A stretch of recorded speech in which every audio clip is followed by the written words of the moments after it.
ನನ್ನ ಮದುವೆಯ ಮೊದಲ ರಾತ್ರಿ ನನ್ನ ಹೆಂಡತಿಯ ಕಪ್ಪಾದ ಮುಖವನ್ನು ನೋಡಿದಾಗ ನನಗೆ ತುಂಬ ಕೋಪ ಬಂತು. ನಾನು ಅವಳಿಗೆ ವಿಚ್ಛೇದನ ನೀಡಲು ನಿರ್ಧರಿಸಿದಾಗ ಅವಳು ನನ್ನ ಕಾಲಿಗೆ ಬಿದ್ದು, ನೀವು ಇನ್ನೊಂದು ಮದುವೆಯಾಗಿ ನಾನು ಮನೆಯ ಒಂದು ಮೂಲೆಯಲ್ಲಿ ಬಿದ್ದಿರುತ್ತೇನೆ ಎಂದು ಕೇಳಿಕೊಂಡಳು.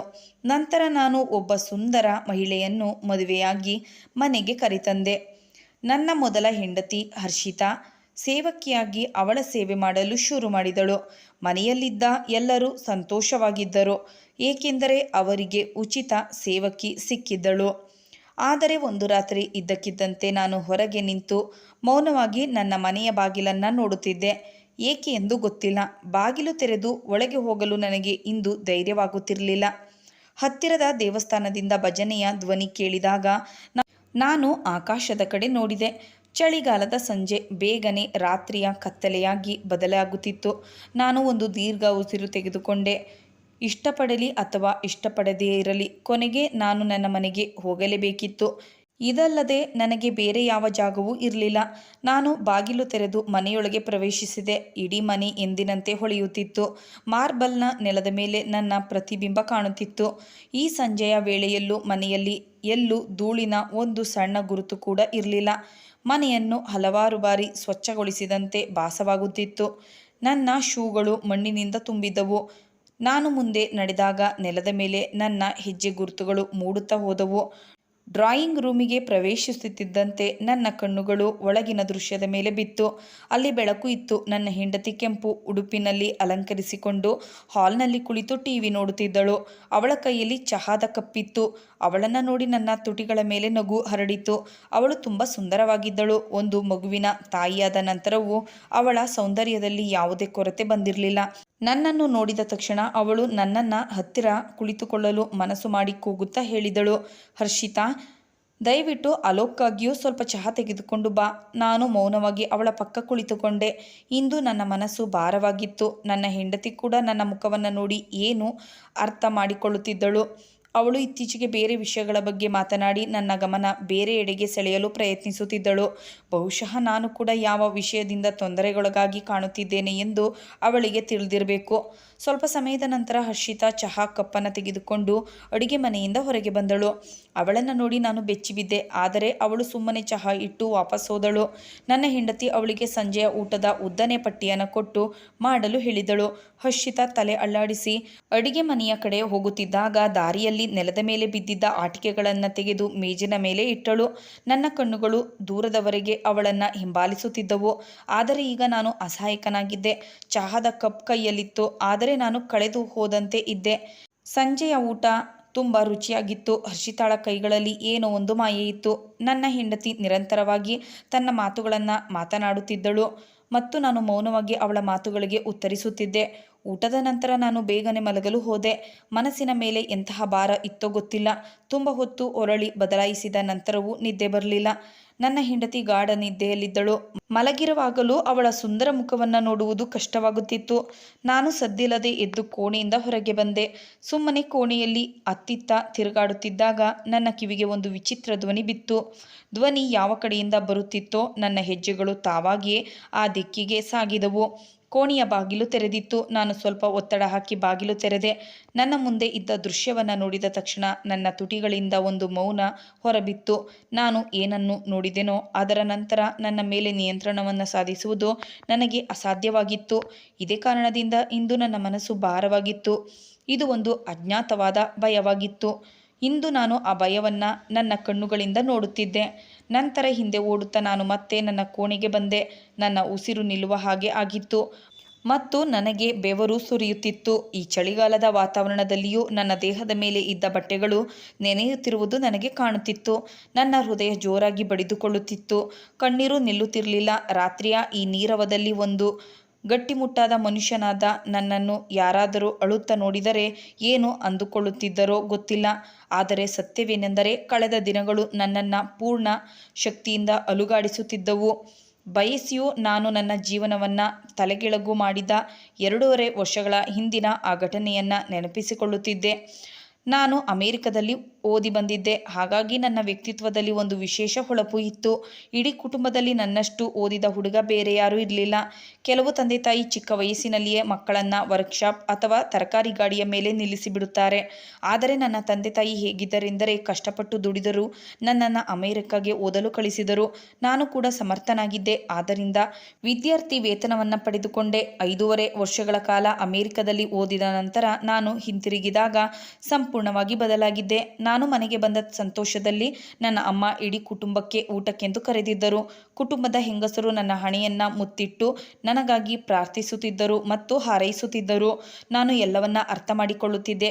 ಹುಡುಗಿಯರು ಅಡಗಿಕೊಂಡು ನನ್ನನ್ನು ನೋಡುತ್ತಿದ್ದರು ಮತ್ತು ಒಬ್ಬರಿಗೊಬ್ಬರು ಸನ್ನೆ ಮಾಡುತ್ತಿದ್ದರು. ನಾನು ತಮ್ಮ ಅಳಿಯನಾಗಬೇಕು ಎಂಬುದು ಪ್ರತಿಯೊಂದು ಮನೆಯ ಆಸೆಯಾಗಿತ್ತು.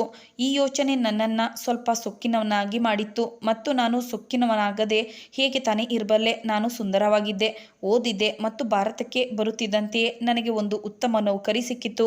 ಈಗಂತೂ ಮನೆಯಲ್ಲಿ ಹಣದ ಪ್ರವಾಹವೇ ಬಂದಂತೆ ಆಗಿತ್ತು. ಈ ಎಲ್ಲ ವಿಷಯಗಳು ಒಟ್ಟಾಗಿ ನನ್ನ ವ್ಯಕ್ತಿತ್ವದಲ್ಲಿ ಒಂದು ವಿಚಿತ್ರ ಅಹಂಕಾರವನ್ನು ತುಂಬಿದ್ದವು. ಊಟದ ಸಮಯದಲ್ಲೂ ಕೂಡ ನಾನು ಅನೇಕ ಹುಡುಗಿಯರ ನೋಟವನ್ನು ನನ್ನ ಮೇಲೆ ಬೀಳುವುದನ್ನು ಅನುಭವಿಸಿದ್ದೆ.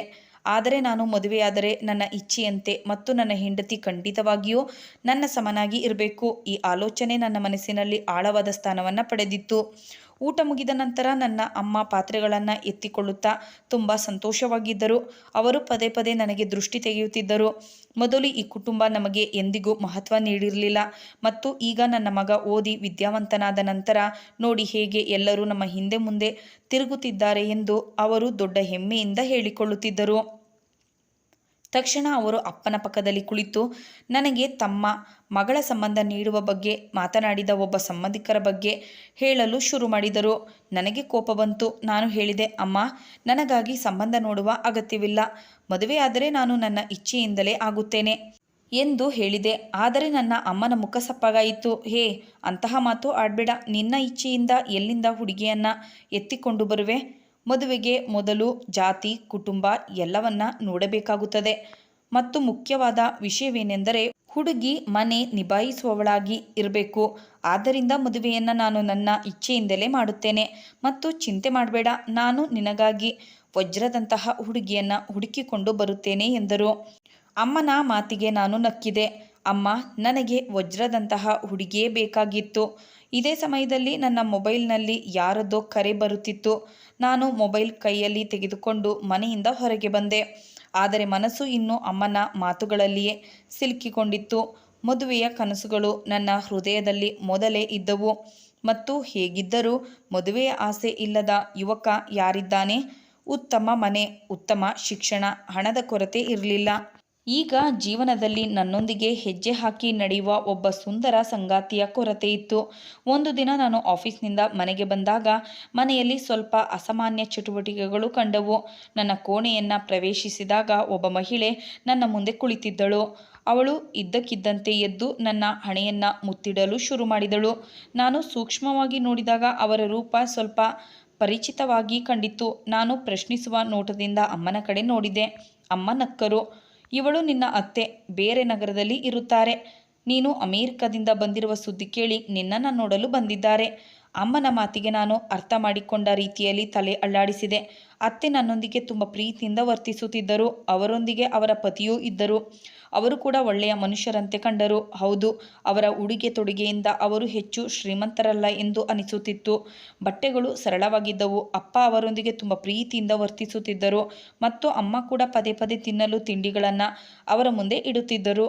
ನನಗೆ ಇದೆಲ್ಲ ಸ್ವಲ್ಪ ವಿಚಿತ್ರ ಎನಿಸಿತು, ಏಕೆಂದರೆ ಅಮ್ಮ ಎಂದಿಗೂ ತಮ್ಮ ಗಂಡನ ಮನೆಯವರನ್ನು ಇಷ್ಟು ಉಪಚರಿಸಿರಲಿಲ್ಲ. ನಂತರ ನಾನು ನನ್ನ ಕೋಣೆಗೆ ಹೋದೆ. ಹೊರಗೆ ಬಹಳ ಹೊತ್ತು ಜನ ಸೇರಿ ನಕ್ಕು ತಮಾಷೆ ಮಾಡುತ್ತಿದ್ದರು. ಮರುದಿನ ಬೆಳಗ್ಗೆ ನಾನು ಕೆಲಸಕ್ಕೆಂದು ಆಫೀಸ್ಗೆ ಹೋದೆ. ವಾಪಸ್ ಮನೆಗೆ ಬಂದಾಗ ಅಮ್ಮ ತುಂಬ ಸಂತೋಷವಾಗಿದ್ದರು. ಅತ್ತೆಯವರು ಇಲ್ಲಿಗೆ ಬಂದಿದ್ದು ನನಗೆ ತಮ್ಮ ಮಗಳ ಸಂಬಂಧ ನೀಡಲು ಎಂದು ಹೇಳಿದರು. ನಾನು ಅಹಂಕಾರದಿಂದ ನಕ್ಕೆ. ಈಗಂತೂ ಜನ ನನಗೆ ಮನೆಗೆ ಬಂದು ತಮ್ಮ ಹೆಣ್ಣು ಮಕ್ಕಳ ಸಂಬಂಧ ನೀಡಲು ಸಿದ್ಧರಾಗಿದ್ದರು. ನನ್ನ ಅಮ್ಮ ತುಂಬ ಸಂತೋಷವಾಗಿದ್ದರು ಮತ್ತು ಅವರು ಈ ಸಂಬಂಧಕ್ಕೆ ಒಪ್ಪಿಗೆಯನ್ನು ನೀಡಿದ್ದರು. ಆದರೆ ನನಗೆ ಸ್ವಲ್ಪ ಹಿಂಜರಿಕೆ ಇತ್ತು. ನಾನು ಹುಡುಗಿಯನ್ನು ನೋಡಲು ಮತ್ತು ಅವಳನ್ನು ಭೇಟಿಯಾಗಲು ಬಯಸಿದ್ದೆ. ನಾನು ನನ್ನ ಮಾತನ್ನು ಅಮ್ಮನಿಗೆ ಹೇಳಿದಾಗ ಅವರು ನಕ್ಕು, ಅಯ್ಯೋ, ಚಿಂತೆ ಮಾಡುವ ವಿಷಯವೇನಿಲ್ಲ, ನಾನು ಅವಳನ್ನು ನೋಡಿದ್ದೇನೆ. ಅವಳು ತುಂಬ ಸುಂದರವಾಗಿದ್ದಾಳೆ ಮತ್ತು ನಿನ್ನ ಪ್ರತಿ ನಿರೀಕ್ಷೆಯನ್ನು ಪೂರೈಸುತ್ತಾಳೆ. ಅವರು ಬೇರೆ ನಗರದಲ್ಲಿ ವಾಸಿಸುತ್ತಿದ್ದಾರೆ ಮತ್ತು ಬಡವರಾಗಿದ್ದಾರೆ. ಆದ್ದರಿಂದ ಅಲ್ಲಿಗೆ ಹೋಗಿ ಹುಡುಗಿಯನ್ನು ನೋಡುವುದು ಸಾಧ್ಯವಿಲ್ಲ. ನಾನು ಬೇಗ ಮದುವೆ ಮಾಡಲು ಬಯಸುತ್ತೇನೆ ಮತ್ತು ನನ್ನ ಮುಪ್ಪಿನ ಮೂಳೆಗಳಲ್ಲಿ ಇನ್ನು ನಿನ್ನ ನಖರೆಗಳನ್ನು ಸಹಿಸುವ ಶಕ್ತಿ ಇಲ್ಲ. ನಿನ್ನ ಹೆಂಡತಿ ಬಂದಾಗ ಅವಳೇ ನಿನ್ನ ಮುದ್ದು ನಖರೆಗಳನ್ನು ಸಹಿಸುತ್ತಾಳೆ ಎಂದರು. ಅಮ್ಮನ ಮಾತನ್ನು ಕೇಳಿ ನಾನು ಬಯಸಿಯೂ ನಿರಾಕರಿಸಲು ಸಾಧ್ಯವಾಗಲಿಲ್ಲ. ನನ್ನ ಅಮ್ಮ ಅಷ್ಟು ಬೇಗ ಯಾವುದೇ ವಸ್ತುವನ್ನು ಇಷ್ಟಪಡುವುದಿಲ್ಲ ಎಂದು ನನಗೆ ತಿಳಿದಿತ್ತು ಮತ್ತು ಅವರು ಅತ್ತೆ ಮನೆಯ ಯಾವುದೇ ವಸ್ತುವನ್ನು ಹೊಗಳಿದ್ದರೆ ಅದು ನಿಜವಾಗಿಯೂ ಉತ್ತಮವಾಗಿ ಇರಬೇಕು. ನಾನು ಮದುವೆಗೆ ಒಪ್ಪಿಗೆಯನ್ನು ನೀಡಿದೆ. ಮನೆಯಲ್ಲಿ ತಕ್ಷಣವೇ ಮದುವೆಯ ಸಿದ್ಧತೆಗಳು ಶುರುವಾದವು. ನಾನು ಹೇಗಾದರೂ ನನ್ನ ಭಾವಿ ಪತ್ನಿಯೊಂದಿಗೆ ಮಾತನಾಡಲು ಪ್ರಯತ್ನಿಸಿದೆ, ಆದರೆ ಅವಳ ಬಳಿ ಫೋನ್ ಕೂಡ ಇರಲಿಲ್ಲ ಮತ್ತು ಅವಳು ಯಾರೊಂದಿಗೂ ಈ ರೀತಿ ಭೇಟಿಯನ್ನು ಮಾಡುವುದಿಲ್ಲ ಎಂದು ನನಗೆ ತಿಳಿಯಿತು. ಪರವಾಗಿಲ್ಲ, ನಾನು ನನಗೆ ಸಮಾಧಾನ ಹೇಳಿದೆ. ಮದುವೆಗೆ ಇನ್ನಷ್ಟು ದಿನಗಳು ಉಳಿದಿವೆ. ಆಫೀಸ್ನಲ್ಲಿ ನನ್ನ ಎಲ್ಲ ಸ್ನೇಹಿತರಿಗೆ ನನ್ನ ಮದುವೆಯ ಸುದ್ದಿ ತಿಳಿದಿತ್ತು ಮತ್ತು ಎಲ್ಲರೂ ನನಗೆ ಶುಭಾಶಯಗಳನ್ನು ಹೇಳುತ್ತಿದ್ದರು. ಅವರೆಲ್ಲರೂ ಉನ್ನತ ಗುಣಮಟ್ಟದ ಜನರಾಗಿದ್ದರು. ಆದ್ದರಿಂದ ನಾನು ನಗರದ ದೊಡ್ಡ ಹಾಲ್ನಲ್ಲಿ ನನ್ನ ಆರತಕ್ಷತೆ ಪಾರ್ಟಿಯನ್ನು ಏರ್ಪಡಿಸಿದ್ದೆ. ನಾನು ನನ್ನ ಹೆಂಡತಿಯೊಂದಿಗೆ ಮಂಟಪಕ್ಕೆ ಹೋದಾಗ ಎಲ್ಲರ ಕಣ್ಣುಗಳು ನಮ್ಮ ಮೇಲೆ ನಿಲ್ಲಬೇಕು ಎಂದು ಬಯಸಿದ್ದೆ. ಮದುವೆಯ ದಿನವೂ ಬಂತು. ನಾನು ಮನಸ್ಸು ಬಿಚ್ಚಿ ಹಣ ಖರ್ಚು ಮಾಡಿದ್ದೆ. ಮದುವೆಯ ಪ್ರತಿಯೊಂದು ವಿಷಯವನ್ನು ಅದ್ಭುತವಾಗಿ ಮಾಡಲಾಗಿತ್ತು. ನಾವು ಮೆರವಣಿಗೆಯನ್ನು ತೆಗೆದುಕೊಂಡು ಬೇರೆ ನಗರಕ್ಕೆ ಹೋಗಬೇಕಿತ್ತು.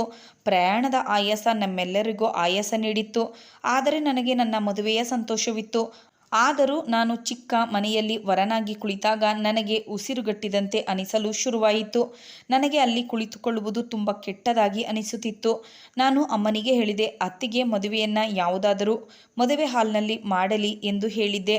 ಆದರೆ ಅವರು ತಮ್ಮ ಚಿಕ್ಕ ಮನೆಯಲ್ಲಿಯೇ ವ್ಯವಸ್ಥೆ ಮಾಡಿಕೊಂಡಿದ್ದರು. ನಾನು ಬಯಸಿಯೂ ಏನನ್ನೂ ಹೇಳಲು ಸಾಧ್ಯವಾಗಲಿಲ್ಲ ಮತ್ತು ಸುಮ್ಮನೆ ಸಹಿಸಿಕೊಳ್ಳುತ್ತಿದ್ದೆ. ನಾನು ತುಂಬ ಸೌಮ್ಯವಾಗಿ ನನ್ನ ವಧುವಿಗಾಗಿ ಕಾಯುತ್ತಿದ್ದೆ. ಸ್ವಲ್ಪ ಸಮಯದ ನಂತರ ಮದುವೆಯ ಮಂತ್ರಗಳನ್ನು ಪಠಿಸಲಾಯಿತು ಮತ್ತು ಮದುವೆ ಸಂಪನ್ನವಾಯಿತು. ನಾನು ಅಮ್ಮನ ಕಡೆ ಪ್ರಶ್ನಿಸುವ ನೋಟದಿಂದ ನೋಡಿದೆ. ನನಗೆ ಹಸಿವಾಗುತ್ತಿತ್ತು, ಆದರೆ ವಧುವಿನ ಕಡೆಯವರು ತಿನ್ನುವ ಕುಡಿಯುವ ಯಾವುದೇ ವಸ್ತುವನ್ನು ನೀಡುತ್ತಿರಲಿಲ್ಲ. ಕೊನೆಗೆ ದಣಿದು ನಾನು ನನ್ನ ಮಾವನವರನ್ನು ಕೇಳಿಯೇ ಬಿಟ್ಟೆ. ನನ್ನ ಪ್ರಶ್ನೆ ಕೇಳಿ ಅವರು ಮೌನವಾದರು. ನಂತರ ಹೇಳಿದರು, ಮಗನೇ, ನಾವು ಮೊದಲೇ ಹೇಳಿದ್ದೆವು, ನಾವು ಮೆರವಣಿಗೆಯವರಿಗೆ ಊಟ ನೀಡಲು ಸಾಧ್ಯವಿಲ್ಲ. ನಿನ್ನ ಅಮ್ಮನೊಂದಿಗೆ ಮೊದಲೇ ಮಾತುಕತೆ ಆಗಿತ್ತು. ಅವರೇ ಮೆರವಣಿಗೆಯವರಿಗೆ ಊಟವನ್ನು ತಾವೇ ನೀಡುತ್ತಾರೆ ಎಂದು ಹೇಳಿದರು. ಅವರು ಈ ಮಾತನ್ನು ತುಂಬ ಸಾಮಾನ್ಯ ಶೈಲಿಯಲ್ಲಿ ಹೇಳಿದರು, ಆದರೆ ನನ್ನ ಮೇಲೆ ಒಂದು ಬೆಟ್ಟವೇ ಬಿದ್ದಂತೆ ಅನಿಸಿತು.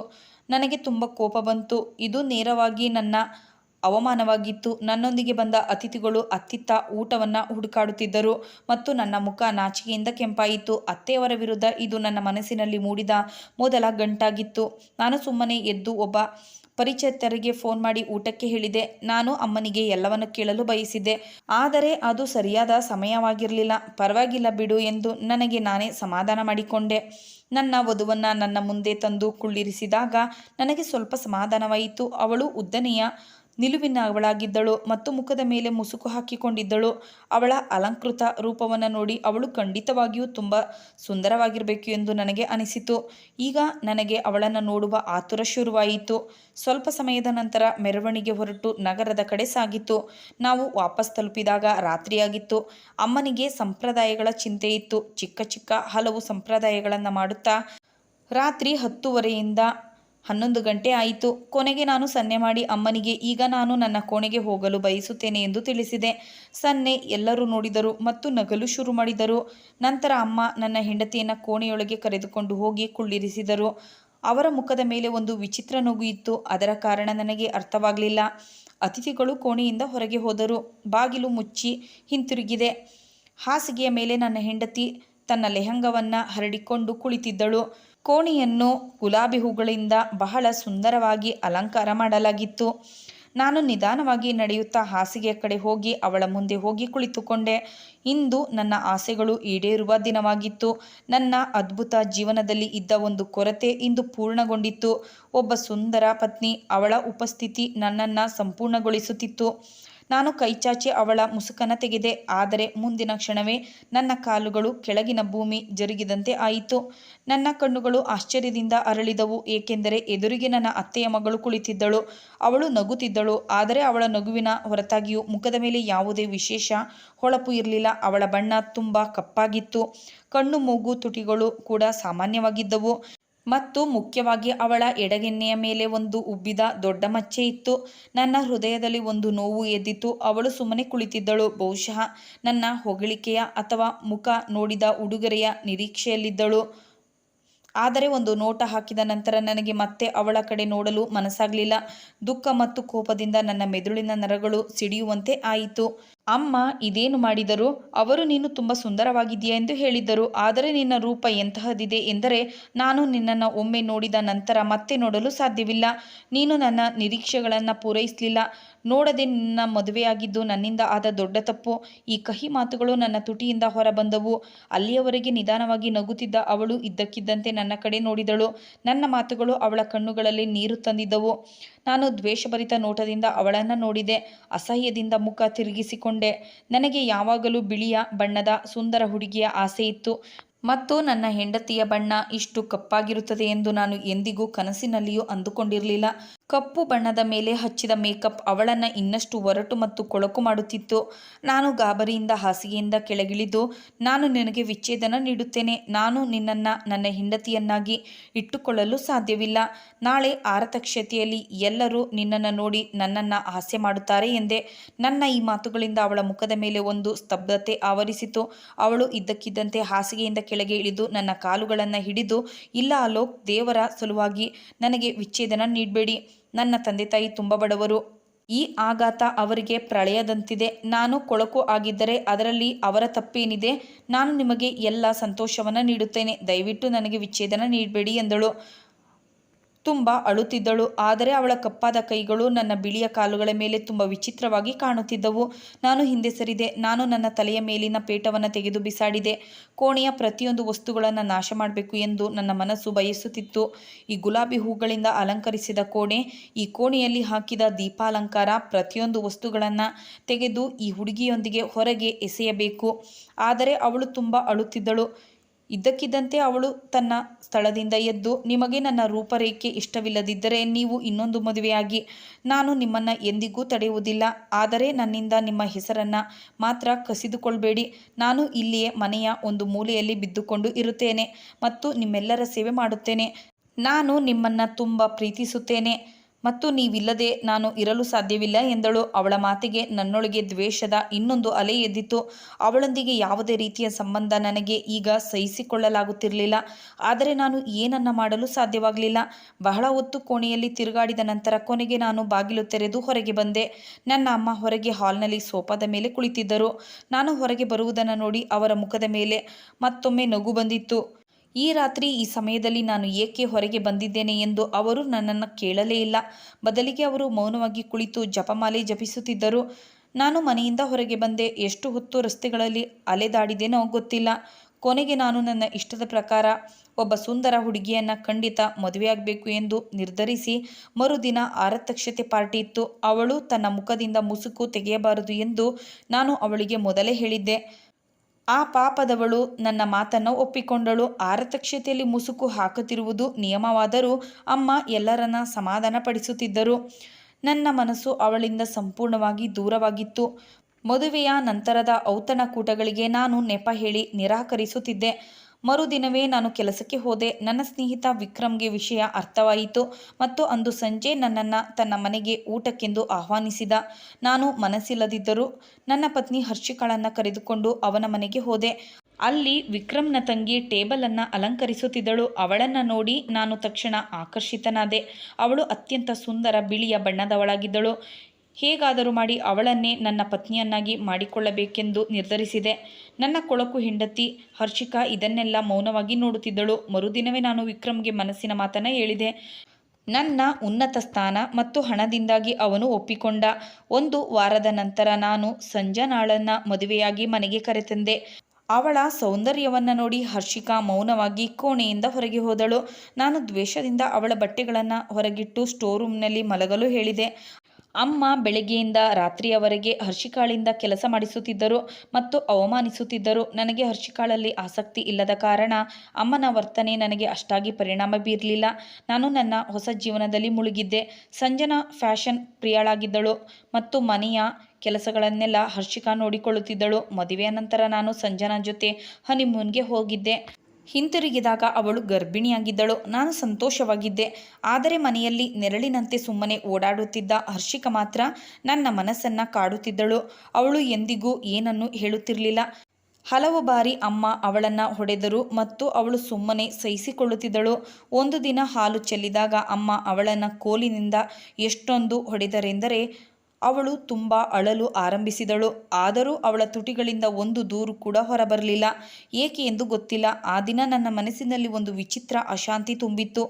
ನಾನು ಕೆಲಸದಲ್ಲಿದ್ದಾಗಲೂ ಅವಳ ದೂರು ನೀಡುವ ನೋಟಗಳು ನನಗೆ ಎಲ್ಲೆಡೆ ಕಾಣುತ್ತಿದ್ದವು. ಇಂದು ಕೂಡ ನಾನು ಅದಕ್ಕಾಗಿಯೇ ಬೇಗನೆ ಹಿಂತಿರುಗಿದ್ದೆ ಮತ್ತು ಈಗ ರಾತ್ರಿಯ ಈ ಸಮಯದಲ್ಲಿ ನಾನು ಏನು ನೋಡಿದೆನೋ ಅದನ್ನು ನೋಡಿ ನಾನು ತುಂಬ ಅತ್ತೆ. ನನ್ನ ಮಗು ಜೋರಾಗಿ ಅಳುತ್ತಿತ್ತು. ನಾನು ಎದ್ದು ಅವನನ್ನು ನೋಡಿದೆ. ಸಂಜನಾ ತಿಳಿಯದೆ ಮಲಗಿದ್ದಳು. ನಾನು ಅವಳನ್ನು ಅಲುಗಾಡಿಸಿ ಮಗುವಿನ ಅಳುವಿನ ಕಡೆಗೆ ಅವಳ ಗಮನ ಸೆಳೆದೆ. ಆದರೆ ಅವಳು ಹೊರಳಿ ಮತ್ತೆ ಮಲಗಿದಳು. ನಾನು ಒಂದು ತಣ್ಣನೆಯ ಉಸಿರು ತೆಗೆದುಕೊಂಡು ಅವಳು ಸುಂದರಿಯಾಗಿದ್ದಳು ನಿಜ. ಆದರೆ ಅವಳಲ್ಲಿ ಸಭ್ಯತೆ ಎಂಬುದು ಇರಲೇ ಇಲ್ಲ. ರಾತ್ರಿ ಪೂರ್ತಿ ಮಗು ಅಳುತ್ತಿದ್ದರೆ ನಾನೇ ಅವನನ್ನು ಸಮಾಧಾನಪಡಿಸುತ್ತಿದ್ದೆ. ಮಗುವಿಗೆ ಹಾಲು ಕುಡಿಸಿ ನಾನು ಕೋಣೆಯಿಂದ ಹೊರಗೆ ಬಂದೆ. ನನ್ನ ನಡೆ ಮತ್ತು ಅದೇ ಕೋಣೆಯ ಕಡೆ ಇತ್ತು. ಅಲ್ಲಿ ನಾನು ಸ್ವಲ್ಪ ಸಮಯದ ಹಿಂದೆ ಆ ದೃಶ್ಯವನ್ನು ನೋಡಿದ್ದೆ. ಈ ಬಾರಿ ಸ್ಟೋರ್ ರೂಮಿನ ಬಾಗಿಲು ತೆರೆದಿತ್ತು. ಎದುರಿಗೆ ಹರ್ಷಿಕಾ ಕುಳಿತು ಅಳುತ್ತಿದ್ದಳು. ಅಮ್ಮ ಇನ್ನೂ ಅವಳ ಮುಂದೆ ನಿಂತಿದ್ದರು. ನನ್ನ ಅಮ್ಮ ಹರ್ಷಿಕಾಗೆ ಹೇಳುತ್ತಿದ್ದರು, ನೋಡು ನಿನ್ನ ತಾಯಿ ಮದುವೆಯ ನಂತರ ನನ್ನೊಂದಿಗೆ ಏನು ಮಾಡಿದ್ದಳು, ಅದಕ್ಕೆ ನಾನು ಹೇಗೆ ಸೇಡು ತೀರಿಸಿಕೊಂಡೆ. ನಿನ್ನ ರೂಪರೇಖೆ ನೋಡಿ ನನಗೆ ಅಂದಾಜು ಆಗಿತ್ತು ನನ್ನ ಮಗ ನಿನ್ನನ್ನು ಎಂದಿಗೂ ಒಪ್ಪಿಕೊಳ್ಳುವುದಿಲ್ಲ ಎಂದು. ಅದಕ್ಕಾಗಿಯೇ ನಾನು ಉದ್ದೇಶಪೂರ್ವಕವಾಗಿ ನಿನ್ನ ಮದುವೆ ಅವನೊಂದಿಗೆ ಮಾಡಿಸಿದೆ. ಈಗ ನೋಡು, ನೀನು ಮನೆಯಲ್ಲಿ ಕಸದಂತೆ ಬಿದ್ದಿರುತ್ತೀಯ ಮತ್ತು ನಿನ್ನ ತಾಯಿಯ ಹೃದಯಕ್ಕೆ ಆಗುವ ನೋವಿನಿಂದ ನನಗೆ ತುಂಬ ನೆಮ್ಮದಿ ಸಿಗುತ್ತದೆ. ಮಧ್ಯರಾತ್ರಿಯಲ್ಲಿ ಇಲ್ಲಿ ದೇವರ ಜಪಮಾಲೆ ಜಪಿಸಿ ಏನು ಸಾಧಿಸಲು ಬಯಸುತ್ತೀಯಾ? ತುಂಬ ದೊಡ್ಡ ಸಾಧು ಆಗಲು ಪ್ರಯತ್ನಿಸುತ್ತಿದ್ದೀಯಾ? ನಡೆ, ಎದ್ದು ಹೋಗಿ ನನಗಾಗಿ ಹಾಲು ಬಿಸಿ ಮಾಡಿಕೊಂಡು ತೆಗೆದುಕೊಂಡು ಬಾ. ಅಮ್ಮ ಅವಳನ್ನು ಜೋರಾಗಿ ಒದ್ದರು ಮತ್ತು ಅವಳು ತುಂಬ ಜೋರಾಗಿ ಕಿರಿಚಿದಳು ಮತ್ತು ಸುಮ್ಮನೆ ತನ್ನ ಸ್ಥಳದಿಂದ ಎದ್ದು ನಿಂತಳು. ನನ್ನ ಮೇಲೆ ಒಂದು ಬೆಟ್ಟವೇ ಬಿದ್ದಂತೆ ಆಯಿತು. ಅಮ್ಮ ನನ್ನನ್ನು ತಮ್ಮ ಹಳೆಯ ಸೇಡಿಗಾಗಿ ಬಳಸಿಕೊಂಡಿದ್ದರು. ಅತ್ತೆ ಅವರೊಂದಿಗೆ ಏನು ಮಾಡಿದರು ಎಂದು ನನಗೆ ಗೊತ್ತಿಲ್ಲ. ಆದರೆ ಈ ಎಲ್ಲದರಲ್ಲೂ ಹರ್ಷಿಕಾಳ ತಪ್ಪು ಏನೂ ಇರಲಿಲ್ಲ. ಅವಳು ನನ್ನ ಪಕ್ಕದಿಂದ ಮೌನವಾಗಿ ಹಾದು ಹೋದಳು. ಒಂದು ನೋಟ ಅವಳದ್ದು ನನ್ನ ಮೇಲೆ ಬಿತ್ತು. ಆಗ ನಾನು ನಾಚಿಕೆಯಿಂದ ಪಾದದವರೆಗೂ ನಡುಗಿದೆ. ಅವಳು ಕುಳಿತು ದೇವರಲ್ಲಿ ನನ್ನ ದೂರುಗಳನ್ನು ಹೇಳುತ್ತಿದ್ದರೆ ನನ್ನ ಅಂತ್ಯ ಹೇಗಾಗುತ್ತದೆಯೋ ದೇವರಿಗೆ ಗೊತ್ತು. ಆಫೀಸ್ನ ಜನರ ಬದಲಾದ ಮುಖಗಳು ನನಗೆ ನೆನಪಾಗಲು ಶುರುವಾದವು. ಬಾಸ್ಗೆ ಪದೇ ಪದೇ ನನ್ನ ದೂರುಗಳನ್ನು ನೀಡಲಾಗುತ್ತಿತ್ತು. ನನ್ನ ಮಗು ಅನಾಥನಂತೆ ದಿನವಿಡೀ ಬಿದ್ದಿರುತ್ತಿದ್ದ. ಸಂಜನಾ ತನ್ನ ಸೌಂದರ್ಯ ಮತ್ತು ಅಲಂಕಾರದಲ್ಲಿಯೇ ನಿರತಳಾಗಿರುತ್ತಿದ್ದಳು. ಹರ್ಷಿಕಾ ನನ್ನ ಪಕ್ಕದಿಂದ ಹೊರ ಹೋಗಲು ಬಯಸುತ್ತಿದ್ದಳು. ಆದರೆ ನಾನು ಅವಳ ಕೈ ಹಿಡಿದೆ. ರಾತ್ರಿಯ ಆ ಸಮಯದಲ್ಲಿ ನೀವು ನನ್ನ ಪತ್ನಿಯೊಂದಿಗೆ ಈ ರೀತಿ ವರ್ತನೆ ಮಾಡಲು ಸಾಧ್ಯವಿಲ್ಲ ಅಮ್ಮ. ಇಂದು ನಾನು ಏನು ಕೇಳಿದ್ದೇನೋ ಅದರ ನಂತರ ನಾನು ಈ ಪಾಪವನ್ನು ನನ್ನ ತಲೆಯ ಮೇಲೆ ತೆಗೆದುಕೊಳ್ಳಲು ಬಯಸುವುದಿಲ್ಲ. ಇಂದಿನಿಂದ ನಾನು ಹರ್ಷಿಕಾಳಿಗೆ ನನ್ನ ಪತ್ನಿಯ ಸ್ಥಾನವನ್ನು ನೀಡುತ್ತೇನೆ. ಅವಳು ಇನ್ನು ಸ್ಟೋರ್ ರೂಮ್ನಲ್ಲಿ ಅಲ್ಲ, ಬದಲಿಗೆ ಇನ್ನೊಂದು ಕೋಣೆಯಲ್ಲಿ ಇರುತ್ತಾಳೆ. ಈ ಇಬ್ಬರು ಪತ್ನಿಯರಿಗೆ ನ್ಯಾಯ ನೀಡುವುದು ಈಗ ನನ್ನ ಜವಾಬ್ದಾರಿಯಾಗಿದೆ ಮತ್ತು ಇಂದಿನಿಂದ ನೀವು ನನ್ನ ಪತ್ನಿಗೆ ಏನನ್ನೂ ಹೇಳಬೇಕಾಗಿಲ್ಲ ಮತ್ತು ಅವಳ ಮೇಲೆ ಕೈಯನ್ನು ಎತ್ತುವ ಹಾಗಿಲ್ಲ ಎಂದು ಹೇಳಿದೆ. ಅವರ ಮುಖದ ಬಣ್ಣ ಹಾರಿ ಹೋಗಿತ್ತು. ಆದರೆ ಏಕೆ ಎಂದು ಗೊತ್ತಿಲ್ಲ. ನನ್ನ ಹೃದಯದಲ್ಲಿ ಒಂದು ವಿಚಿತ್ರ ನೆಮ್ಮದಿ ಇಳಿಯುತ್ತಿರುವುದು ನನಗೆ ಭಾಸವಾಗುತ್ತಿತ್ತು. ಹರ್ಷಿಕಾಳ ಕಣ್ಣೀರು ತುಂಬಿದ ಕಣ್ಣುಗಳಲ್ಲಿ ಕೂಡ ಒಂದು ಅನನ್ಯ ಸಂತೋಷವು ಹೊಳೆಯುತ್ತಿತ್ತು. ಅವಳ ಮುಖದ ಮೇಲೆ ನಗು ಇತ್ತು. ನಾನು ಸೂಕ್ಷ್ಮವಾಗಿ ಅವಳ ಮುಖವನ್ನು ನೋಡಿದೆ. ದುಪ್ಪಟ್ಟ ಸ್ವಲ್ಪ ಜಾರಿತು ಮತ್ತು ಅವಳ ಮುಖದ ಮೇಲೆ ಮುಗ್ಧತೆ ಹರಡಿತು. ಅವಳು ಸುಂದರಿಯಾಗಿರಲಿಲ್ಲ, ಆದರೆ ಕೊಳಕು ಇರಲಿಲ್ಲ. ನಾನು ನಿಧಾನವಾಗಿ ಅವಳ ಕೈ ಹಿಡಿದು ಅವಳನ್ನು ನನ್ನ ಕೋಣೆಯ ಕಡೆಗೆ ಕರೆದುಕೊಂಡು ಹೋದೆ. ಬೆಳಿಗ್ಗೆಯಾಗುತ್ತಿದ್ದಂತೆ ನಾನು ಎಲ್ಲರಿಗೂ ಹೇಳಿದೆ, ನಾನು ನನ್ನ ಇಬ್ಬರು ಪತ್ನಿಯರಿಗೆ ಸಮಾನ ಹಕ್ಕು ನೀಡುತ್ತೇನೆ ಎಂದು. ಸಂಜನಾ ಮೊದಲು ತುಂಬ ಅತ್ತಳು, ಕಿರಿಚಿದಳು, ಆದರೆ ನಂತರ ಸುಮ್ಮನಾದಳು. ಏಕೆಂದರೆ ಅವಳಿಗೆ ನನ್ನ ಸಂಪತ್ತು ಮತ್ತು ಆಸ್ತಿಯನ್ನು ಕಳೆದುಕೊಳ್ಳುವುದು ಇಷ್ಟವಿರಲಿಲ್ಲ. ಮತ್ತು ಹರ್ಷಿಕಾ, ಅವಳು ಎಷ್ಟು ಸಂತೋಷವಾಗಿದ್ದಳೆಂದರೆ ದೇವರಿಗೆ ತುಂಬ ಧನ್ಯವಾದಗಳನ್ನು ಹೇಳುತ್ತಿದ್ದಳು. ಮನೆಯ ಎಲ್ಲ ಕೆಲಸಗಳನ್ನು ಅವಳು ಈಗಲೂ ಮೊದಲಿನಂತೆ ಮಾಡುತ್ತಿದ್ದಳು. ವ್ಯತ್ಯಾಸವೇನೆಂದರೆ ಈಗ ಅವಳ ಕಣ್ಣುಗಳಲ್ಲಿ ಕಣ್ಣೀರಿನ ಬದಲಿಗೆ ಪ್ರತಿಕ್ಷಣ ನಗು ಇರುತ್ತಿತ್ತು. ಅವಳ ಜೊತೆಯಲ್ಲಿ ಇರುವಾಗ ನನಗೆ ನಿಜವಾದ ಸುಖ ನೀಡುವ ಪತ್ನಿ ಹೇಗಿರುತ್ತಾಳೆ ಎಂದು ಅರಿವಾಯಿತು. ನನ್ನ ಬಟ್ಟೆಗಳು, ಶೂಗಳು ಯಾವಾಗಲೂ ಸಿದ್ಧವಾಗಿರುತ್ತಿದ್ದವು. ಅವಳು ತನ್ನ ಕೈಗಳಿಂದ ನನಗಾಗಿ ಬಿಸಿ ಬಿಸಿ ಊಟ ಮಾಡಿ ಬಡಿಸುತ್ತಿದ್ದಳು ಮತ್ತು ಎಂದಿಗೂ ಯಾವುದೇ ದೂರು ನೀಡುತ್ತಿರಲಿಲ್ಲ. ಮತ್ತು ಈಗಂತೂ ನಾನು ಕೂಡ ಮನಸ್ಸಿನಲ್ಲಿ ನಿರ್ಧರಿಸಿದೆ, ನಾನು ಅವಳೊಂದಿಗೆ ಏನು ಅನ್ಯಾಯ ಮಾಡಿದೆನೋ ಅದಕ್ಕಾಗಿ ನಾನು ಖಂಡಿತವಾಗಿ ಪ್ರಾಯಶ್ಚಿತ್ತವನ್ನು ಮಾಡಿಕೊಳ್ಳುತ್ತೇನೆ. ನಿಜವಾದ ಸುಖ ಮತ್ತು ನಿಜವಾದ ಸಂಬಂಧ ಕೇವಲ ರೂಪ ಮತ್ತು ಪ್ರದರ್ಶನದಿಂದಲ್ಲ, ಬದಲಾಗಿ ಪ್ರೀತಿ, ಸಮರ್ಪಣೆ ಮತ್ತು ಸೇವಾ ಮನೋಭಾವದಿಂದ ರೂಪುಗೊಳ್ಳುತ್ತದೆ. ಒಬ್ಬ ಮನುಷ್ಯ ತನ್ನೊಳಗೆ ಇಣುಕಿ ತನ್ನ ತಪ್ಪುಗಳನ್ನು ಒಪ್ಪಿಕೊಂಡಾಗ ಮತ್ತು ಅವುಗಳನ್ನು ಸುಧಾರಿಸಲು ನಿರ್ಧರಿಸಿದಾಗ ಮಾತ್ರ ಅವನು ನಿಜವಾಗಿಯೂ ನ್ಯಾಯವನ್ನು ಮಾಡುತ್ತಾನೆ, ತನ್ನೊಂದಿಗೆ ಮತ್ತು ಇತರರೊಂದಿಗೂ ಕೂಡ. ಹರ್ಷಿಕಾಳಂತಹ ಪತ್ನಿಯ ಗೌರವ ಮತ್ತು ಪ್ರೀತಿಯನ್ನು ಪಡೆಯುವುದರಿಂದ ಅಲೋಕ್ಗೆ ನಿಜವಾದ ಸೌಂದರ್ಯವು ಬಾಹ್ಯವಲ್ಲ, ಆದರೆ ತ್ಯಾಗ, ಸೇವೆ ಮತ್ತು ನಗುವಿನಲ್ಲಿ ನೆಲೆಸಿರುವ ಆಂತರಿಕ ಸೌಂದರ್ಯ ಎಂದು ಅರಿವಾಯಿತು. ಏನೇ ಇರಲಿ, ಆ ರಾತ್ರಿ ನಾನು ಮೊದಲ ಬಾರಿಗೆ ಹರ್ಷಿಕಾಳ ನೋವನ್ನು ಕೇಳಿದಾಗ ಸೇಡು ತೀರಿಸಿಕೊಳ್ಳಲು ಅಮ್ಮ ನನ್ನ ಜೀವನದೊಂದಿಗೆ ಆಟವಾಡಿದ್ದಾರೆ ಎಂದು ಅವರೇ ಬಾಯಿಂದ ಹೇಳಿದಾಗ ನನ್ನ ಕಾಲುಗಳ ಕೆಳಗಿನ ನೆಲವೇ ಜರುಗಿದಂತೆ ಆಯಿತು. ಕೇವಲ ಬಣ್ಣ, ಪರಿಸ್ಥಿತಿ ಮತ್ತು ನನ್ನ ಅಮ್ಮನ ದ್ವೇಷದ ಕಾರಣದಿಂದಾಗಿ ಒಂದು ಮುಗ್ಧ ಹುಡುಗಿ ಇಷ್ಟೆಲ್ಲ ಸಹಿಸಿಕೊಳ್ಳಬೇಕಾಗಿತ್ತು ಎಂದು ನಾನು ಊಹಿಸಲು ಸಾಧ್ಯವಿರಲಿಲ್ಲ. ನಾನು ಎಂದಿಗೂ ಒಳ ಮನಸ್ಸಿನಿಂದ ಅವಳನ್ನು ನೋಡಲೇ ಇಲ್ಲ, ಕೇವಲ ಅವಳ ಮುಖವನ್ನು ನೋಡಿದೆ ಮತ್ತು ಕಣ್ಣುಗಳನ್ನು ತಿರುಗಿಸಿದೆ. ಆದರೆ ಆ ರಾತ್ರಿ ನಾನು ಅವಳ ಆತ್ಮವನ್ನು ನೋಡಿದೆ, ಅವಳ ಸಹನೆ, ಅವಳ ಮುಗ್ಧತೆ ಮತ್ತು ಅವಳ ನಿಷ್ಕಳಂಕ ಪ್ರೀತಿ. ಅವಳ ಕಣ್ಣೀರು ನನಗೆ ಕನ್ನಡಿಯಾಯಿತು, ಅದರಲ್ಲಿ ನಾನು ನನ್ನ ನಿಜವಾದ ಮುಖವನ್ನು ನೋಡಿದೆ ಮತ್ತು ಅದು ಸ್ವಲ್ಪವೂ ಸುಂದರವಾಗಿರಲಿಲ್ಲ. ನಾನು ಹರ್ಷಿಕಾಳ ಕೈಯನ್ನು ಹಿಡಿದು ಅದೇ ಕ್ಷಣದಿಂದಲೇ ಅವಳಿಗೆ ಅವಳ ಹಕ್ಕನ್ನು ನೀಡುತ್ತೇನೆ, ಅವಳ ಗೌರವವನ್ನು ಮರಳಿ ತರುತ್ತೇನೆ ಮತ್ತು ಬಹುಶಃ ಅದೃಷ್ಟ ಜೊತೆಯಾದರೆ ಅವಳ ಪ್ರೀತಿಯನ್ನು ಪಡೆಯುತ್ತೇನೆ ಎಂದು ನನಗೆ ನಾನೇ ವಾಗ್ದಾನವನ್ನು ಮಾಡಿಕೊಂಡೆ. ಸಂಜನಾ ತುಂಬ ಸುಂದರಿಯಾಗಿದ್ದಳು, ಆದರೆ ಅವಳ ಪ್ರೀತಿ ಮತ್ತು ಜವಾಬ್ದಾರಿಗಳು ಮೇಕಪ್ನಂತೆ ಭಾಸವಾಗಿದ್ದವು. ಪ್ರದರ್ಶನಕ್ಕೆ ಅಗತ್ಯ, ಆದರೆ ಬೇಕಾದಾಗ ಮಾಯ. ನಮ್ಮ ಮಗು, ಹೌದು, ನಾನು ಯಾರ ಬಗ್ಗೆ ಹೆಚ್ಚು ಉತ್ಸಾಹದಿಂದ ಇದ್ದೇನೋ ಆ ಮಗು ಈಗ ಅಳುತ್ತಾ ಅಳುತ್ತಾ ನನ್ನ ತೋಳುಗಳಲ್ಲಿ ಬಂದು ಸುಮ್ಮನಾಗುತ್ತಾನೆ. ಅವನ ತಾಯಿ ಎಲ್ಲೋ ಮಜಾ ಮಾಡಲು ನಿರತಳಾಗಿರುತ್ತಾಳೆ ಮತ್ತು ಹರ್ಷಿಕಾ ತಾಯಿ ಆಗದಿದ್ದರೂ ಅವನನ್ನು ತನ್ನ ರಕ್ತದಂತೆ ನೋಡಿಕೊಳ್ಳುತ್ತಾಳೆ. ನಾನು ಇದನ್ನು ಪ್ರತಿದಿನ ನೋಡುತ್ತೇನೆ ಮತ್ತು ಪ್ರತಿದಿನ ನನಗೆ ನಾಚಿಕೆಯಾಗುತ್ತದೆ. ಈಗ ನಾನು ಆಫೀಸ್ನಿಂದ ಬೇಗನೆ ಹಿಂತಿರುಗುತ್ತೇನೆ, ಕೇವಲ ಹರ್ಷಿಕಾ ಊಟ ಬಡಿಸುತ್ತಾಳೆಂದು ಮಾತ್ರವಲ್ಲ, ಅವಳ ನಗುವಿನಲ್ಲಿ ನನಗೆ ನೆಮ್ಮದಿ ಸಿಗುತ್ತದೆ. ಈಗ ನಾನು ಅವಳ ಕೈಯಿಂದ ಮಾಡಿದ ರೊಟ್ಟಿ ತಿಂದಾಗ ಅದರಲ್ಲಿ ತುಪ್ಪವಿಲ್ಲ, ಪ್ರಾರ್ಥನೆಯ ರುಚಿ ಇರುತ್ತದೆ. ಈಗ ಅವಳು ನನ್ನಿಂದ ಕಣ್ಣುಗಳನ್ನು ಕದಿಯುವುದಿಲ್ಲ ಮತ್ತು ನಾನು ಈಗ ಅವಳ ಕಣ್ಣುಗಳಲ್ಲಿ ಹಿಂಜರಿಕೆ ಇಲ್ಲದೆ ನೋಡಬಹುದು. ಈ ಸಂಬಂಧ ತಡವಾಗಿ ಪ್ರಾರಂಭವಾಗಿದೆ, ಆದರೆ ಈಗ ಬಲಗೊಳ್ಳುತ್ತದೆ ಎಂದು ನನಗೆ ಖಚಿತವಾಗಿದೆ.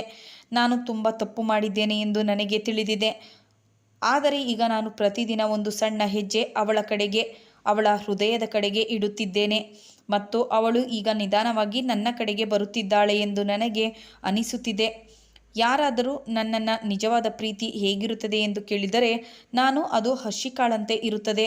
ಅದು ಬದಲಾಗಿ ಏನನ್ನೂ ಕೇಳುವುದಿಲ್ಲ, ಸುಮ್ಮನೆ ಪ್ರೀತಿಯನ್ನು ನೀಡುತ್ತದೆ ಎಂದು ಹೇಳುತ್ತೇನೆ. ಮತ್ತು ಈಗ ನನ್ನ ದೊಡ್ಡ ಆಸೆ ಎಂದರೆ ಒಂದು ದಿನ ಅವಳು ತನ್ನ ಮಗನಿಗೆ, ಇವರು ನಿನ್ನ ತಂದೆ, ಇವರು ನನ್ನ ಜೀವನವನ್ನು ಹಾಳು ಮಾಡಿದ್ದರು ಮತ್ತು ನಂತರ ತಮ್ಮ ಪ್ರಾಣದಂತೆ ಅದನ್ನು ಸರಿಪಡಿಸಿದರು ಎಂದು ಹೇಳಲಿ ಎಂದು. ಕೆಲವು ಸಂಬಂಧಗಳು ಬಲವಂತವಾಗಿ ರೂಪುಗೊಳ್ಳುತ್ತವೆ ಮತ್ತು ಕೆಲವು ಸಮಯದೊಂದಿಗೆ ತಾವಾಗಿಯೇ ಸೇರಿಕೊಳ್ಳುತ್ತವೆ. ಹರ್ಷಿಕಾ ಮತ್ತು ಸಂಜನಾ ಇಬ್ಬರೂ ನನ್ನ ಜೀವನದ ಭಾಗವಾಗಿದ್ದರು, ಆದರೆ ಇಬ್ಬರೊಂದಿಗಿನ ನನ್ನ ಸಂಬಂಧ ಸಂಪೂರ್ಣವಾಗಿ ಭಿನ್ನವಾಗಿತ್ತು. ಒಬ್ಬಳು ನನ್ನ ನೋವನ್ನು ಸಹಿಸಿಕೊಂಡಿದ್ದಳು ಮತ್ತು ಇನ್ನೊಬ್ಬಳು ನನ್ನೊಂದಿಗೆ ಕನಸು ಕಂಡಿದ್ದಳು, ಆದರೆ ಅವುಗಳನ್ನು ಅವಳು ಅಪೂರ್ಣಗೊಳಿಸಿಕೊಂಡಿದ್ದಳು. ನಾನು ಇಬ್ಬರನ್ನ ಜೊತೆಗೆ ಇಟ್ಟುಕೊಂಡು ನನಗೆ ನಾನೇ ಮೋಸ ಮಾಡುತ್ತಿದ್ದೇನೆ ಎಂದು ನನಗೆ ತಿಳಿದಿತ್ತು, ಆದರೆ ಈಗ ನಾನು ಅವರನ್ನು ಒಬ್ಬರ ವಿರುದ್ಧ ಇನ್ನೊಬ್ಬರನ್ನಾಗಿ ಅಲ್ಲ, ಒಬ್ಬರಿಗೊಬ್ಬರಾಗಿ ನೋಡಲು ಬಯಸಿದ್ದೆ. ಆರಂಭ ಸುಲಭವಾಗಿರಲಿಲ್ಲ. ಸಂಜನಾ ಹೆಚ್ಚಾಗಿ ಮೌನವಾಗಿರುತ್ತಿದ್ದಳು ಮತ್ತು ಹರ್ಷಿಕಾ ಈಗಾಗಲೇ ತುಂಬ ಕಡಿಮೆ ಮಾತನಾಡುತ್ತಿದ್ದಳು. ಇಬ್ಬರ ನಡುವೆ ಯಾವುದೇ ಮಾತುಕತೆ ಇರಲಿಲ್ಲ, ಕೇವಲ ಒಂದು ಮೌನ. ಒಂದು ಸ್ತಬ್ಧತೆ ಇಬ್ಬರಲ್ಲೂ ಇತ್ತು. ಆದರೆ ನಂತರ ಒಂದು ದಿನ ಏನೋ ಒಂದು ನಡೆಯಿತು. ಅದು ನನಗೆ ಭರವಸೆಯನ್ನ ಮೂಡಿಸಿತು. ನಮ್ಮ ಮಗು, ಅವನು ಈಗ 1.5 ವರ್ಷದವನಾಗಿದ್ದ. ಅವನು ತೀವ್ರವಾಗಿ ಅನಾರೋಗ್ಯಕ್ಕೆ ಒಳಗಾದ. ಸಂಜನಾ ಗಾಬರಿಗೊಂಡಳು. ಮೊದಲ ಬಾರಿಗೆ ನಾನು ಅವಳ ಕಣ್ಣುಗಳಲ್ಲಿ ಭಯವನ್ನು ಕಂಡೆ. ಅದು ಒಂದು ತಾಯಿ ತನ್ನ ಮಗುವಿಗಾಗಿ ಅನುಭವಿಸುವ ಭಯ. ಅವಳಿಗೆ ಏನೂ ಅರ್ಥವಾಗುತ್ತಿರಲಿಲ್ಲ. ಮತ್ತು ಆಗ ಹರ್ಷಿಕಾ ಮುಂದೆ ಬಂದು ಮಗುವನ್ನು ತನ್ನ ತೊಡೆಯ ಮೇಲೆ ತೆಗೆದುಕೊಂಡಳು. ಏನು ಮಾಡಬೇಕು ಎಂದು ನನಗೆ ಗೊತ್ತು. ಸ್ವಲ್ಪ ಬಿಸಿಪಟ್ಟಿ ಮತ್ತು ಈ ಕಷಾಯ, ಇದರಿಂದ ಎಲ್ಲವೂ ಸರಿ ಹೋಗುತ್ತದೆ ಎಂದಳು. ಸಂಜನಾ ಏನನ್ನೂ ಹೇಳಿಲ್ಲ. ಆದರೆ ಅವಳ ಮುಖವನ್ನು ನೋಡಿದಾಗ ನನಗೆ ಅರಿವಾಯಿತು. ಅವಳು ಈಗ ಹರ್ಷಿಕಾಳನ್ನು ಶತ್ರುವೆಂದು ಭಾವಿಸುತ್ತಿರಲಿಲ್ಲ. ಬದಲಿಗೆ ತನ್ನ ಮಗುವಿಗಾಗಿ ಒಬ್ಬ ವಿಶ್ವಾಸಾರ್ಹ ವ್ಯಕ್ತಿಯಾಗಿ ನೋಡುತ್ತಿದ್ದಳು. ಆ ರಾತ್ರಿ ಹರ್ಷಿಕಾ ಮಗುವಿನ ತಲೆಯ ಮೇಲೆ ಕೈ ಆಡಿಸುತ್ತಿದ್ದಳು ಮತ್ತು ಸಂಜನಾ ಮೊದಲ ಬಾರಿಗೆ ಅವಳ ಪಕ್ಕದಲ್ಲಿ ಕುಳಿತಿದ್ದಳು. ಕೆಲವು ಮಾತುಗಳು ಪದಗಳಿಲ್ಲದೆಯೇ ಹೇಳಲ್ಪಡುತ್ತವೆ. ಆ ರಾತ್ರಿ ನಾನು ಅವರನ್ನು ಒಟ್ಟಿಗೆ ಕುಳಿತಿರುವುದನ್ನು ನೋಡಿದಾಗ ಒಬ್ಬಳು ತಾಯಿ ಮತ್ತು ಇನ್ನೊಬ್ಬಳು ಮಮತೆ ನನ್ನ ಹೃದಯ ತುಂಬಿ ಬಂತು. ಮರುದಿನ ಬೆಳಗ್ಗೆ ಸಂಜನಾ ಹರ್ಷಿಕಾಳ ಮುಂದೆ ತಟ್ಟೆ ಇಡುತ್ತಾ, ನೀನು ಕೂತ್ಕೋ, ಇಂದು ತಿಂಡಿ ನಾನೇ ಮಾಡುತ್ತೇನೆ ಎಂದಳು. ಹರ್ಷಿಕಾ ಗಾಬರಿಗೊಂಡಿದ್ದಳು. ಆದರೆ ನಾನು ಅವಳ ಮುಖದ ಮೇಲೆ ಮೊದಲ ಬಾರಿಗೆ ಸಂಜನಾಳಿಗಾಗಿ ಒಂದು ನಿಜವಾದ ನಗುವನ್ನು ನೋಡಿದೆ. ನಿಧಾನವಾಗಿ ಇಬ್ಬರ ನಡುವೆ ಕೆಲವು ಚಿಕ್ಕ ಪುಟ್ಟ ಮಾತುಕತೆ ಶುರುವಾಯಿತು. ನಂತರ ಒಂದು ದಿನ ನಾನು ನೋಡಿದೆ, ಇಬ್ಬರು ಅಡಿಗೆ ಮನೆಯಲ್ಲಿ ಒಟ್ಟಿಗೆ ಅಡಿಗೆ ಮಾಡುತ್ತಿದ್ದರು. ಹರ್ಷಿಕಾ ತರಕಾರಿ ಕತ್ತರಿಸುತ್ತಿದ್ದಳು ಮತ್ತು ಸಂಜನಾ ರೊಟ್ಟಿ ಲಟ್ಟಿಸುತ್ತಿದ್ದಳು. ನಾನು ಬಾಗಿಲಲ್ಲಿ ನಿಂತು ಇದನ್ನೆಲ್ಲ ನೋಡುತ್ತಿದ್ದೆ. ನಾನು ನಗುತ್ತಿದ್ದೇನೆ ಮತ್ತು ನನ್ನ ಕಣ್ಣುಗಳನ್ನು ಕೂಡ ಒರೆಸಿಕೊಳ್ಳುತ್ತಿದ್ದೇನೆ ಎಂದು ಯಾರೂ ನೋಡಲಿಲ್ಲ. ಸಮಯವು ಕೊಟ್ಟ ಗಾಯಗಳಿಗೆ ಅದೇ ಸಮಯ ಈಗ ಮುಲಾಮನ್ನ ಹಾಕುತ್ತಿತ್ತು. ಈಗ ಆ ಇಬ್ಬರು ಮಹಿಳೆಯರು ಒಬ್ಬರಿಗೊಬ್ಬರು ಹೆದರುತ್ತಿರಲಿಲ್ಲ. ಬದಲಿಗೆ ಈಗ ಇಬ್ಬರು ಒಬ್ಬರ ಅಸ್ತಿತ್ವವನ್ನು ಇನ್ನೊಬ್ಬರು ಒಪ್ಪಿಕೊಂಡಿದ್ದರು. ಈಗ ನಮ್ಮ ಮಗನಿಗೆ ಇಬ್ಬರು ತಾಯಂದಿರು ಸಿಕ್ಕಿದ್ದರು. ಒಬ್ಬಳು ಜನ್ಮ ನೀಡಿದವಳು ಮತ್ತು ಒಬ್ಬಳು ಜೀವನವನ್ನು ಸುಧಾರಿಸಿದವಳು. ಕೆಲವೊಮ್ಮೆ ನಮ್ಮ ತಪ್ಪುಗಳಿಂದ ಮುರಿದ ಸಂಬಂಧಗಳು ಕೂಡ ಮತ್ತೆ ಸೇರಿಕೊಳ್ಳಬಹುದು. ನಾವು ನಮ್ಮ ತಪ್ಪನ್ನು ಅರ್ಥ ಮಾಡಿಕೊಂಡರೆ ಮತ್ತು ಕ್ಷಮೆಯನ್ನು ಕೇಳಿದರೆ ಮತ್ತು ಪ್ರೀತಿಯಿಂದ ವಿಷಯಗಳನ್ನು ಸರಿಪಡಿಸಲು ಪ್ರಯತ್ನಿಸಿದರೆ ಮಾತ್ರ. ಸ್ನೇಹಿತರೆ, ಇದು ಇಂದಿನ ಕತೆ. ಈ ಕಥೆಯ ಬಗ್ಗೆ ನಿಮ್ಮ ಅಭಿಪ್ರಾಯವೇನು? ಕಮೆಂಟ್ ಬಾಕ್ಸ್ನಲ್ಲಿ ತಿಳಿಸಿ.